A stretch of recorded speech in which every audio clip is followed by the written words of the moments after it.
veiled woman. The erotic life of women, partly owing to the stunting effect of civilized conditions and partly owing to their conventional secretiveness and insincerity, is still veiled in impenetrable obscurity. Sigmund Freud, 3 essays on the theory of sexuality. Figures of female sexuality at the fin de siècle are frequently represented as both exotic and veiled. After her forced masquerade as the veiled Turkish wife, Lady Sunnox takes the veil absolutely and forever.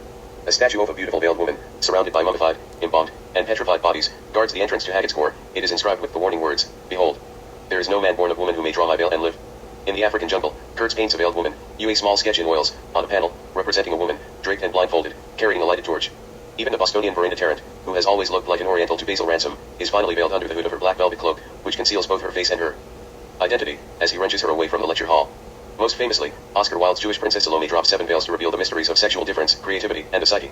The veiled woman had many nuances and meanings for fin de siècle artists, and one can construct the poetics or thematics of the veil in the texts of literature, psychoanalysis, and philosophy, as well as in the cinema when she was associated with the mysteries of the Orient.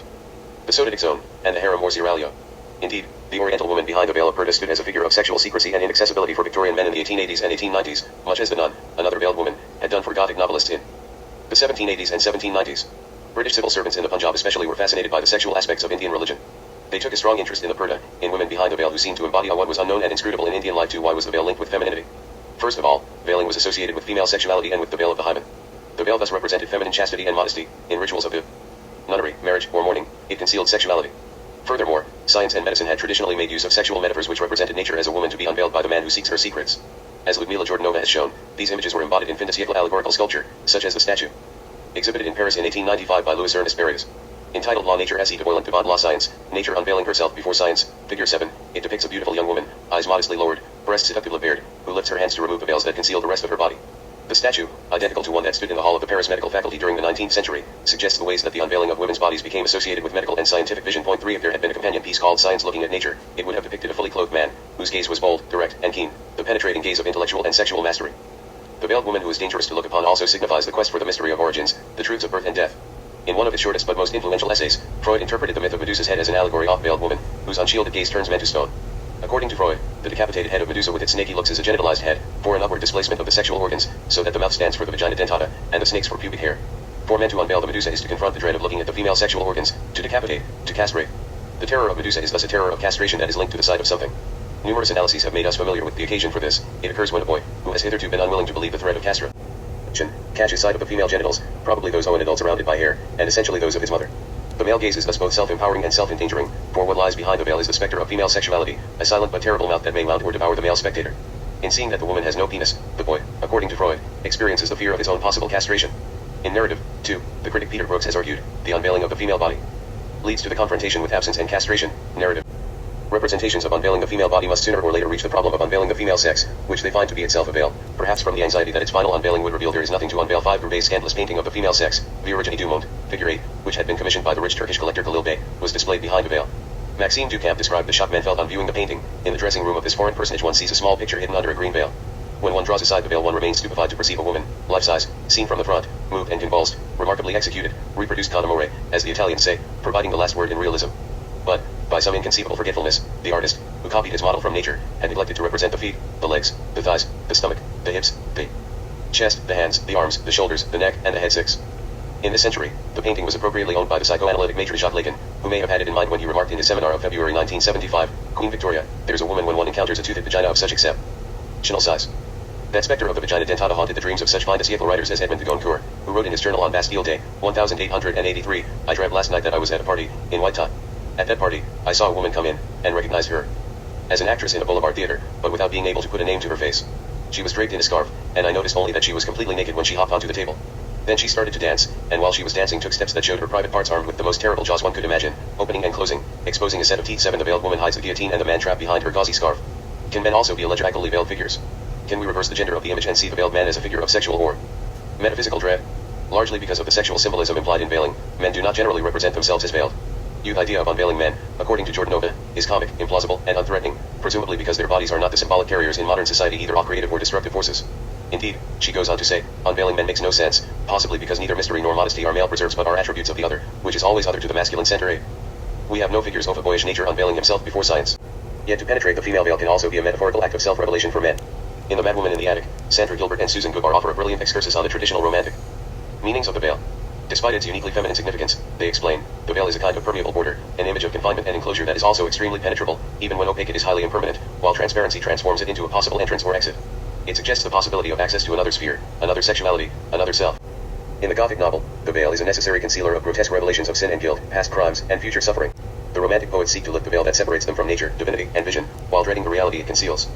Similarly, there is always a veiled man hiding in fin de siècle stories about the veiled woman. She/he reflects the ambiguity and transparency of sexual difference and the sense of guilt, decadence, transgression, and sexual anarchy. Some fin de siècle writers, like Goncourt, revealed their identification with the veiled woman in dreams. The English Catholic convert W.G. Ward, for example, dreamed that he found himself at a dinner party next to a charming veiled lady. At last he exclaimed, "I have never felt such charm in any conversation since I used to talk with John Henry Newman at Oxford." "I am John Henry Newman," the lady replied, and raising her veil showed the well-known face. The most popular veiled woman of the fin de siècle is Salome, the dancing daughter of Eurydice. In France, Salome became an obsessive icon of female sexuality for Flaubert, for the artist Gustave Moreau, who did over 70 drawings of her, and for the novelist Joris Karl Huysmans, who wrote about Moreau's 1876 painting of Salome in a Rigours, Against Nature, 1884, as the weird and superhuman object of his hero's fantasies of feminine evil. She had become, as it were, the symbolic incarnation of undying lust, the goddess of immortal hysteria, the accursed beauty exalted above all other beauties by the catalepsy that hardens her flesh and steels her muscles, the monstrous beast, indifferent, irresponsible, insensible, poisoning, like the Helen of ancient myth, everything that approaches her, everything that sees her, everything that she touches. In his book on fin de siècle Vienna, Karl Schorst calls Salome the fin de siècle's favorite phallic woman. She was painted by Gustav Klimt as a gilded Judith/Salome, an elegant lady off Belle Epoque who holds the decapitated head casually by her side. Later she appeared as the heroine of Richard Strauss's 1905 opera. The Salome we remember as the goddess of decadence 11 was primarily, however, the heroine of Oscar Wilde's play. Influenced by the avant-garde and symbolist theater of Paris, Wilde wrote the play first in French, with the help of Pierre-Louis, Marcel Schwab, and possibly André Gide. Wilde imagined Salome from the start as a performance and devoted a great deal of time to discussions of its staging. "I should like everyone on the stage to be in yellow," he told the costume designer Graham Robertson. He imagined Salome in green, like a curious, poisonous lizard. At one point he decided that she should be naked except for ropes of exotic jewels. With Charles Ricketts, the set designer, he planned a black floor, a backdrop of violet sky, and in place of an orchestra, braziers of perfume. 12 Indeed, Wilde's ideas for the production were even more powerful and innovative than those of the designers he worked with in the 1890s. As Philip Julian has said, they went beyond Art Nouveau, and heralded those of the Russian Ballet 13. However, Wilde never saw the play performed. It was banned by the London Lord Chamberlain's office because it represented a biblical subject. Wilde's case became a milder fin de siècle version of the Satanic Verses. He had threatened that if the censor banned Salome he would leave England and take out French citizenship. "I will not consent to call myself a citizen of a country that shows such narrowness in artistic judgment." But few writers, actors, or critics rose to Wilde's defense. In fact, he became the butt of jokes from those who had not read Salome. "All London is laughing at Oscar Wilde's threat to become a Frenchman," wrote the New York Times. Only Bernard Shaw and William Archer spoke out against the censorship. Wilde also had support from a number of French writers, including Mallarmé, Lodi, and Maeterlinck, to whom he sent the Paris edition of the text. After inadequate attempts at translation by Aubrey Beardsley and Alfred Douglas, he then translated it into English himself and published it in England in 1893 with Beardsley's erotic, sinuous, and bizarre illustrations. But by the time Salome received its first performance in Paris in 1896, Wilde was in prison. While Salome was one of the most popular plays on the modern German stage, dating from Max Reinhardt's production in 1903, and was also part of the repertory of the Russian theater, it was not officially produced in England until 1931. Even a performance of the opera was banned in 1907. Wilde's notoriety and a counter-decadent reaction created widespread hostility to Strauss's choice of the play for an adaptation. As Romain Rolland wrote to Strauss, "Oscar Wilde's Salome is not worthy of you. Wilde's Salome and all those who surround her, save only that brute of a Jacqueline, are unhealthy, unclean, hysterical or alcoholic, oozing with a perfumed and mundane corruption. You surpass your subject, but you cannot make one forget it." 14 Although Wilde had not intended it, Salome thus became a closet drama, both in the sense of a play existing primarily as a text and also, as I shall argue, in the contemporary sense of a heterosexual play by a homosexual writer that has a gay sexual subtext.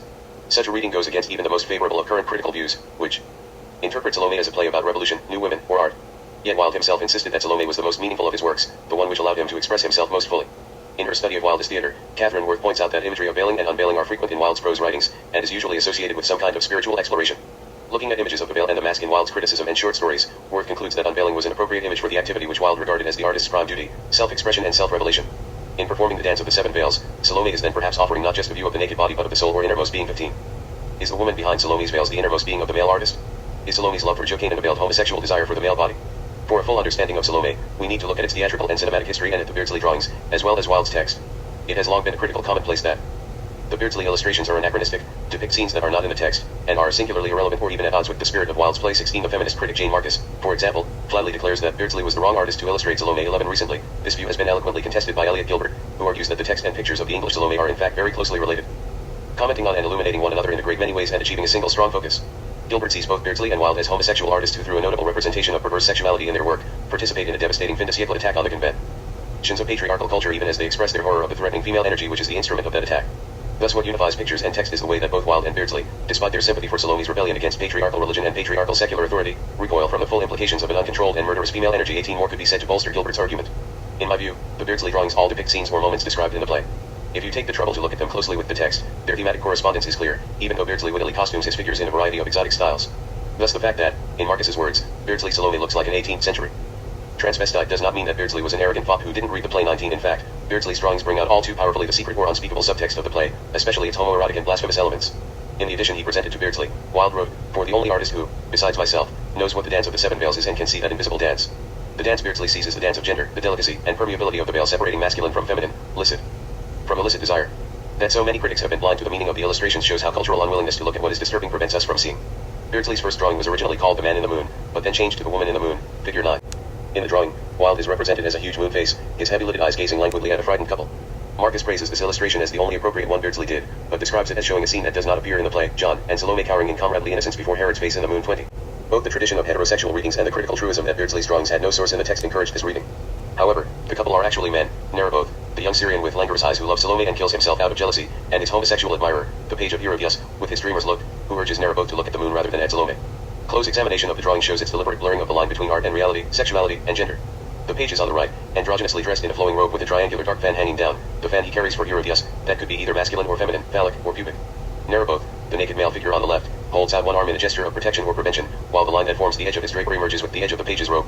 Wilde is here both a spectre of judgment and a gay god of the night who looks down on the lovers. The drawing suggests Adam and Eve covering themselves before Jehovah before they are cast out of paradise, or, in this case, what contemporary slang calls Adam and Steve.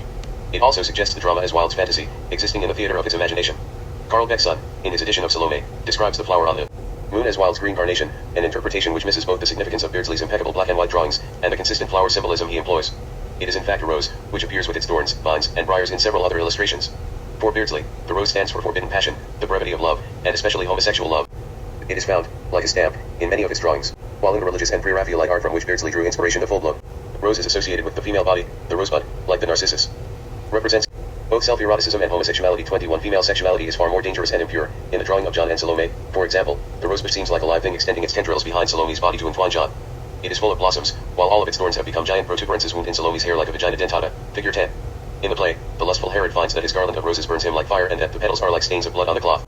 The drawing The Woman in the Moon, which links Wilde with Salome and places homosexual passion at the center of the play, is linked with the Platonic lament, figure 11, which shows the page mourning for the dead Syrian. "He has slain himself who was my friend," the page says in the text. "I gave him a little box of perfumes and earrings wrought in silver, and now he has killed himself. Well, I knew that the moon was seeking a dead thing, but I knew not that it was he whom she sought. Ah, why did I not hide him from the moon?" Here the page is naked and the Syrian draped in a black robe. The figures are arranged to suggest the crucifixion against the cross of roses, an image of religious persecution that is countered in the illustrations by others drawn from magic and the Black Mass. Under the bier, an imp conducts a ritual incantation, with the lines and leaves of Beardsley's artistic signature streaming from the end of his cap. In the sky on the right, the Wildean moon drifts into eclipse, while the rose falls onto the dead Syrian's body. Beardsley's conflation of Wilde and Salome, of female corrosive desire and male homosexual love, brings to the surface the play's buried and coded messages. There is a mystery here as well. In the late Richard Ellman's massive biography of Wilde, there is a remarkable photograph taken in Paris in the 1890s of Wilde himself posing as Salome in a wig and jeweled costume, slave bracelets around his arms, kneeling, arms outstretched before the severed head, figure 12. The picture is credited to the collection Gillet de Sykes, H. Roger Violet, Paris, but Ellman does not allude to it in the book nor identify de Sykes. When was it taken? At what private theatricals did Wilde decide that Salome, say moi? What happens when women choose to unveil themselves in defiance or seduction? Female self-unveiling can be a shocking act, for female unveiling substitutes power for castration. From the feminist point of view, the woman behind the veil might not only be splendid but perhaps normal. As Helene Success declares, you only have to look at the Medusa straight on to see her. And she's not deadly. She's beautiful and she's laughing. 22 Jane Marcus's view that the play is a parable of a woman artist's struggle to break free of being the stereotype of sex object suggests that Salome would be a particularly interesting vehicle for women. When women appropriated the image of Salome in art, however, reinterpreted her on the stage, or sang her role in the opera, public reaction was often hostile. In George Edgerton's short story Across Line, for example, the nameless heroine autoerotically imagines herself in the role of Salome. She is on the stage of an ancient theater out in the open air with hundreds of faces upturned towards her. She is gauze-clad in a cobweb garment of wondrous tissue. Her arms are clasped by jeweled snakes, and one with quivering diamond fangs coils round her hips. She bounds forward and dances, bends her lissom waist, and curves her slender arms, and gives to the soul of each man what he craves, be it good or evil. Edgerton had vowed to reveal the terra incognita of the female psyche, to unlock a closed door with a key of my own fashioning. 23 but the effect on male readers was of the scandalously pornographic. Assuming that Edgerton must be a man, the journalist T.P. Gill wrote to complain that such stories might put a young man in such a state that he either goes off and has a woman or it is bad for his health, and possibly worse for his morals, if he doesn't. 24 Another fin de siècle feminist representation of Salome came from the American painter Ella Ferris Pell, whose Salome was exhibited at the Paris Salon in 1890, figure 13. As Bram Dexter describes it, Pell's Salome diverged strongly from male fin de siècle versions. She does not gaze at us with a look of crazed sexual hunger. She does not have the wan, vampire features of the serpentine dancer. Instead she is a woman of flesh and blood, not a mythologized flower of evil. Young, healthy, vigorous, and independent, Pale Salome challenges the dominant male image of the evil temptress and is a truly revolutionary feminist statement for its period. 25 Yet the painting was largely ignored by critics, and although she worked as a landscape and portrait painter in New York in the 1890s, Pale died in obscurity, disowned by her parents and buried in a pauper's grave. Only in the operatic tradition have the women who played Salome been seen as separate from the role, perhaps because it demands a powerful singer often physically at odds with the image. Strauss, for example, imagined his Salome as a 16-year-old princess with the voice of an Isolde. More typically, the operatic soprano, such as Grace Bumbry or Eva Martin, is played as a sexually experienced woman rather than a teasing girl. Furthermore, Strauss wrote the music for the dance last, and few critics have been satisfied with its performance, seeing the singers as too sedate, too heavy, or too old for the suspension of disbelief. Maria Ewing's performance in Peter Hall's staging of 1986 was a signal exception, with its finale of full frontal nudity. Although Salome is an important figure in the history of dance, women who have performed the part have also had a difficult time, finding themselves conflated with Salome in the public mind and condemned for lasciviousness and perversity. Jane Marcus sees Salome's dance as the new woman's art form, parallel to the Tarantella dance by Nora in A Doll's House. Both heroines, she writes, are reluctant to perform their ritual obeisance to their masters, but in the end, choose the degrading act rather than find no means at all of self-expression. Wilde had been impressed by Loie Fuller, idol of the symbolists, who had danced the role in her characteristic swirling greens and blues, using mirrors to multiply the image of the dancer. Before the censor's ruling, however, he had rehearsed the play in London with Sarah Bernhardt, but she was nearly 50 and, when questioned about her plans for the dance, had answered enigmatically, "Never you mind." One of the first of the feminist Salomes was the young Russian actress Ida Rubinstein, whose 1908 performance precipitated an outburst of Orientalist, anti-Semitic, and misogynist horror. Very tall, thin, and exotically beautiful, a kind of fin de siècle chair, Rubinstein later came to incarnate what Peter Wallen calls the phallic woman of the decadence, surrounded by energy, color, and barbarism. 28 Her kohl-rimmed eyes and snaky black hair reminded Cecil Beaton of the Medusa. Her feathered headdresses, elaborate dresses, and pointed shoes made her a spectacle. Affiliated with the lesbian milieu of Paris, she became an icon of sexual inversion as well, an object of fascination for male homosexual artists like Jean Cocteau and Cecil Beaton. Initially, Rubinstein, who came from a wealthy Jewish family in St. Petersburg, was determined to use her large personal fortune to become a star in her own right. 29 Part of a Russian avant-garde steeping itself in forbidden French culture, both Baudelaire and Huysmans were banned in Russia. She had decided to produce her own version of Wilde's Salome and had the play translated from French to Russian. Rubinstein was particularly anxious to perform the Dance of the Seven Veils and began to study and practice daily with the choreographer Michel Fakin of the Russian ballet, while Leon Bax designed the costumes. As in England, however, the Holy Synod of the Russian Orthodox Church banned the performance because a head of the saint would be used in the production, a sacrilegious image. After negotiation, the Synod agreed to allow the play but without reciting the text. Rubinstein and her company decided to perform entirely in mime, circulating copies of the text ahead in St. Petersburg. At the last minute, the Synod confiscated the papier-mâché head of John from the property's room. Even so, Rubinstein's performance was a sensation. Never before had the St. Petersburg public been treated to the spectacle of a young society woman dancing voluptuously to insinuating oriental music, discarding brilliantly colored veils until only a wisp of green chiffon remained knotted round her loins. In some accounts it was rumored that she danced naked, although the director later admitted it had all been a lighting trick. 30. Rubinstein was disowned by her outraged family and became a notorious figure. In 1909, she appeared as Cleopatra in Diaghilev's first Paris season. Bax and Fakin transposed the Dance of the Seven Veils to the new ballet. They increased the number of veils to 12 and had Rubinstein reveal herself in a scene described by Cocteau. Each of the veils unwound itself in a fashion of its own. One demanded a host of subtle touches, another the deliberation required in peeling a walnut, the third the airy detachment of the petals of a rose, and, the 11th, most difficult of all, came away in one piece like the bark of the eucalyptus tree. Rubinstein stripped away the last veil herself and bent forward with something of the movement of an ibis's wings. 31 In 1907, the Canadian dancer Maud Allen performed her own Dance of Salome in European music halls, dressed mainly in large pearls and creating a Salome craze that some saw as feminist and subversive. Allen's interpretation of Salome emphasized the visionary as well as the exhibitionist aspects of the story. The second half was called The Vision of Salome, and represented the whole episode with the severed head as a kind of phantasm. 32, figure 14. In London. However, the New York Times reported in 1908, the dance was reputed to have led to public immorality. A society hostess had invited leading ladies of the court to a Maud Allen dinner dance, which would be undesecrated by the presence of any man, and at which the guests were bidden to appear in Salome costumes. 33 In her memoirs, Diana Cooper recalled the sensation Maud Allen's daring performance made at the Palace Theatre. Cooper's mother sent her weekly to learn from Allen's ballet techniques, in spite of the number finishing with Salome's dance. Considered scandalous, for she was all but naked and had St. John's head on a plate and kissed his waxen mouth, a business later forbidden on the Covent Garden stage, where a dish of gravy was substituted. 34 The American actress Marie Cahill pleaded with Teddy Roosevelt to stop the Salome craze in the United States. When Allen performed again after the war, a right-wing British MP named Noel Pemberton Billing, who believed that the Germans were infiltrating England with thousands of homosexuals, became outraged. In his private journal, The Vigilante, he published an essay by his employee Harold Spencer called The Cult of the Clitoris, which described Allen as a lesbian sadist. When Allen brought a case for libel in 1918, Dr. Cyril Cook, a witness for Pemberton Billing, testified that Salome was quite likely to light up dormant perversion in men who did not even know they possessed it, and in women. Significantly, the fact that Allen recognized the term clitoris was used by the defense to prove that she was obviously a degenerate. Clitoris is an anatomical term, Pemberton Billing proclaimed, adding tellingly that it was a Greek word by italics, understood of the few. I had never heard it in my life before, and I doubt if any member of the jury had ever heard of it in his life before. The word was calculated to be understood only of those people who in their ordinary common parlance would refer to these things. 35 Allen lost the case. The 1922 silent film version of Salome starring the Russian actress Alia Nazimova had elements of both the Rubinstein and Allen performances and met the same divided and largely hostile response. Nazimova had been a starring actress in Moscow and St. Petersburg before she came to the United States in 1905, and she became a brilliant success in New York in productions of Ibsen and Chekhov. Her movie career was even more dazzling. Her house on Sunset Boulevard had a swimming pool in the shape of the Black Sea, and her wild parties were the talk of Hollywood. In her production of Salome, Nazimova adapted the Beardsley drawings for bizarre and fascinating costumes and sets. Although she was 44 years old, she herself starred as a Salome who was very much an it girl of the 1920s, appearing in successive styles of movie glamour. Salome first appears as a Maxennet bathing beauty in a sequin jumpsuit and a wig of big bubble-shaped pearls on little antennae, copied from one of Beardsley drawings of Salome's curls. The pearls quiver erotically like stamens when she first sees Chuganet. In the dance scene, Salome wears a platinum blonde Cleopatra wig and white chiffon. When she kisses the lips of the severed head, she is in a Japanese robe and has her head tightly bound in a satin turban, a snaky phallic look that both echoes Beardsley's drawings and suggests feminine decadence. The supporting male actors, decked out in spangled tights, heavy makeup, and pasties, performed in various styles of high camp. It was rumored that the entire cast was gay. 36 critical and box office responses to the Salome were mixed. One reviewer called it the most extraordinarily beautiful picture that has ever been produced, and found the relationship between the text and the film weird and wonderful. 37 But audiences hated the film and booed it and Nazi mocked off the screen. The dance of the seven veils received particular attention. Salome was accompanied by weirdly garbed dwarfs who jumped up and down, copied from the Indonesian lute player in Beardsley's drawing.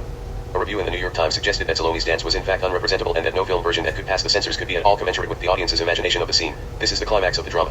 The way is prepared for it by words and actions that unmistakably indicate its character. The spectators know what to expect as well as Herod itself. And when it comes, it has the approval of the censors. The moral monitors of New York permit a dance that Herod thinks is worth half a kingdom. Can you imagine it? You cannot. Furthermore, audiences were frustrated and annoyed by the discrepancy between the filmed reactions of the male spectators to Salome's dance and what is actually shown of the dance. As the Times critic concluded in disgust, you see an exceedingly tame and not remarkably graceful performance that Herod wouldn't have given standing room in his kingdom for. Yet on the faces of Herod and other onlookers you see expressions intended to indicate that such a dance as you have been led to imagine is being performed. But someone may reply that the real dance wouldn't be allowed, and that if it were decent people wouldn't want to look at it. Exactly. The real Salome is impossible on both counts. 38 There is a similar absurdity in the madly misconceived MGM Bible epic version of Salome in 1953 with Rita Hayworth and Stuart Granger. 39 In order to meet the moralistic conventions of the 1950s, this film reverses Wilde's plot and makes its Princess Salome a secret convert to Christianity who dances before alluring Charles Laughton in 7 vividly technicolor veils in order to save John the Baptist from her evil mother's revenge. Even Rita Hayworth's scream at the end of the dance when she sees the soldiers bare in the head seems anticlimactic. Energetically as she dances, nothing she reveals seems adequate to our expectations. An essay by Roland Barthes on striptease may explain why the women's performances of Salome have seemed so unsatisfying. Barthes maintains that striptease reveals rather than reveals, constantly making the unveiled body more remote, in order to protect the spectator from a confrontation with the terrifying female sexual power. The woman's body is covered in rituals, decor, and props in proportion as she pretends to strip it bare. These barriers include exoticism, fetishized props such as fans, gloves, and G-strings, and the ritual gestures of the dance itself. Barthes argues that only in the awkwardness of amateur striptease, which denies the alibi of art to be gestures of unveiling, would the erotic power of the spectacle be restored. 40 The Mark Morris Dance Company's Ballet Striptease, based on the Barthes essay and part of a sequence called Mythologies, tries to break through the conventions of staged nudity to recreate the erotic power of awkwardness. At the end of the dance, the naked performers must pick up their discarded clothes and somehow get off stage, exposed and unchoreographed. Morris further subverts the conventions of striptease and the objectification of women's bodies by using men as well as women in his dance. But the incessant commodification of the avant-garde must catch up with all such efforts. In London in the summer of 1988, for example, there was a Soho stripper named Rolanda Barthes who pretended to be doing it for the first time.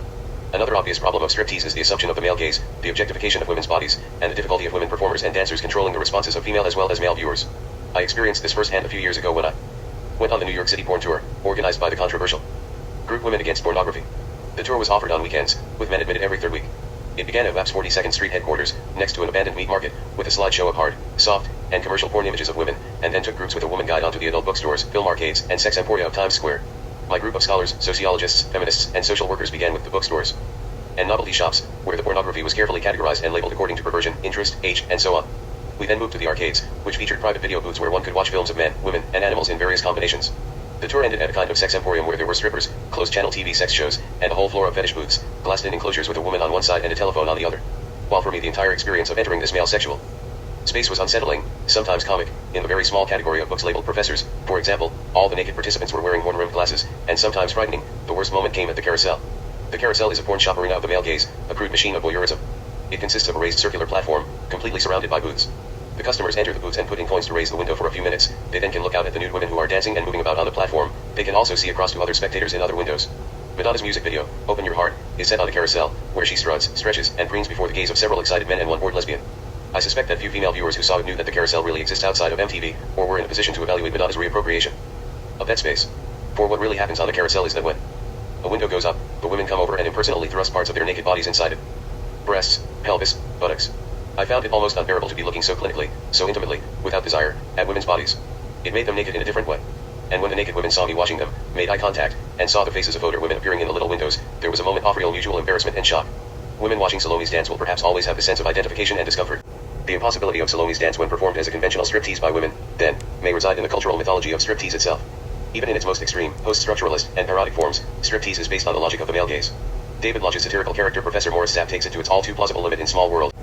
The classical tradition of striptease which goes back to Salome's dance of the seven veils and beyond offers a valid metaphor for the activity of reading The dancer teases the audience as the text teases its readers, with the promise of an ultimate revelation that is infinitely postponed. Veil after veil, garment after garment is removed, but it is the delay in the stripping that makes it exciting, not the stripping itself, because no sooner has one secret been revealed than we lose interest in it and crave another. Gazing into the womb, we are returned to the mystery of our own origins. Just so in reading. The attempt to peer into the very core of a text, to possess once and for all its meaning, is vain. It is only ourselves that we find there, not the work itself. 41 Because the imagery of the striptease is so strongly gendered, I think that the most striking modern productions of the play have involved cross-dressing, in the spirit of the Beardsley illustrations and Wilde's own transgressive themes.